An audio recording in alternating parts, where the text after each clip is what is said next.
කොහොමද බබා බත් ගන්නේ නැති දවසට යාට නෝට්ස් එකක් හදලා දෙමුද? ඔන්න මුලින්ම පෑන් එක ලිපෙන් තියාගෙන ඒකට චිකන් ටිකක් එකතු කරගන්නවා. ඔයාගේ බබා චිකන් කැබලි කන්නේ නැත්නම් චිකන් ටික බ්ලෙන්ඩ් කරලා ගන්න. ඊට පස්සේ චිකන් එක හොඳට තෙල් එකේ එහාට මෙහාට ටිකක් ෆ්‍රයි කරගෙන ඒකට මම එකතු කරගන්නවා අල ගෙඩියකින් භාගයක් හිණයට කපාගෙන. මම ටිකක් ලොකු සයිස් එකට කෑලි කපලා තියනවා. ඒ මගේ බබා එහෙම ආස නිසා එයා චුටි කෑලි කඩාගෙන හපලා කන්න කැමති. ඉතින් ඔයාගේ බබා එහෙම නැත්තම් අල එක ග්‍රේට් කරලා හරි එමන්ත හිණියට කපාගෙන ගන්න. ඊට පස්සේ කරපිංච සුදු ලුණු ලොකු ලුණු හිණියට කපාන සහ කැරට් එකතු කරගන්නවා. ඉතින් ඔයාලගේ බබා ආස ක්‍රමය අනුව මේ කපා ගන්න දේවල් ඔයාලා අඩු වැඩි කරගන්න. ඊට පස්සේ ගම්මිරිස් ටිකක් එකතු කරගන්නවා. ගම්මිරිස් ටිකත් එකතු කරගෙන තව 3-5 ටිකකුත් එකතු කරගන්නවා. ඒ වගේම කහකුඩු ටිකකුත් එකතු කරගන්නවා. ඒ වගේම ලුණු එකතු කරගද්දින් සැලකිලිමත් වෙන්න. අවුරුද්දට වැඩි බබෙක් නම් විතරයි ලුණු එකතු කරගන්නේ. මගේ බබා අවුරුද්දට වැඩි බබෙක් නිසා තමයි මම ලුණු එකතු කරගන්නේ. ඉතින් මේ ටික ඔක්කොම හොඳට තෙල් වලින් ෆ්‍රයි කරගෙන මම ඒකට වතුර ටිකකුත් එකතු කරගන්නවා. වතුර එකතු කරගෙන මේක හොඳට වහලා ඉදව ගන්න තමයි තියෙන්නේ.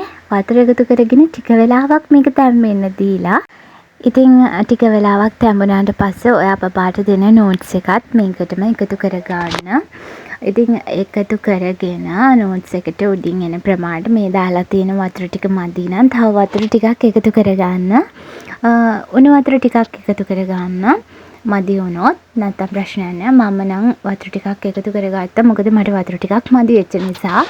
ඉතින් ඒකලා මේක හොඳට වහලා තම්බ ගන්න. නෝට්ස් එකේ වතුර හින්දෙනකම්ම මේක හොඳට වහලා තම්බ ගන්න තමයි තියෙන්නේ. ලස්සනට ගානට ඔක්කොම ටික හොඳට තැම්බිලා එනවා. ඉතින් මේ දවස්වල මගේ බබා කෑම වර්ජනයේ බත් වර්ජනයේ ඉන්නේ. ඉතින් මේ රෙසිපි එක යාට හරි ගියා. ඉතින් සමහර දවස් තියෙනවානේ යාලට බත් කන්න ආසම නැති. ඉතින් ඒ වගේ දවස් වලට මේ වගේ රෙසිපි එකක් try කරලා බලන්න. අනිවාර්යෙන් කයි. මතක තියාගන්න හැබැයි බබා කන විදිය අනුව ඒක වෙනස් කරගන්න. ඉතින් එක බබාට එක ආසාවල් තියෙනවා. ඉතින් මගේ බබා නම් එහෙමයි. ඉතින් ඔයාලගෙත් එහෙම ඇති. ඉතින් මේ රෙසිපි එක try කරලා බලන්න කියලා ඔයාලගෙන් ආදරෙන් ඉල්ලනවා. ඒ වගේම අවසානට මම මේක හොඳට තැම්බිලා වතුර ටික හිඳුනාට පස්සේ මම එකතු කරගන්නවා හීනියට කපාගත්ත මුරුංගා කොළ ටිකක්. ඔයාලා කැමති පලා වර්ගයක් එකතු කරගන්න. මුරුංගා කොළ එකතු කරගත්තොත් පෝෂණ ගුණය තවත් වැඩි වෙනවා. ඉතින් ඒ වගේම මේක හොඳට හිඳුනාට පස්සේ මම නෝට්ස් ටික හැන්දෙම මේ විදිහට පොඩිවට කඩා ගන්නවා. දිගට දාගත්ත නෝට්ස් නිසා ඒක හොඳට කුඩු කරගෙන කඩා ගත්තාම එයා ඒකට කැමති ඒ විදිහට. ඉතින් කැරට් ටිකත් හොඳට තැම්බිලා ආවට පස්සේ ඔයාලට තියෙන්නේ මේක ලිපෙන් බහා ගන්න. ඉතින් මේ රෙසිපි එක try කරන්න කියලා ආදරෙන් ඉල්ලනවා. ඔයාලගේ අදහස් කමෙන්ට් එකකින් මාත් එක්ක share කරගන්න කියලා ආදරෙන් ඉල්ලනවා. ඒ වගේම වීඩියෝ එක හොඳයි නම් මගේ channel එකට subscribe කරන්න. හැමෝටම සුබ දවසක්. මේ වගේ වීඩියෝ එකකින් නැවතත් හමු වෙමු.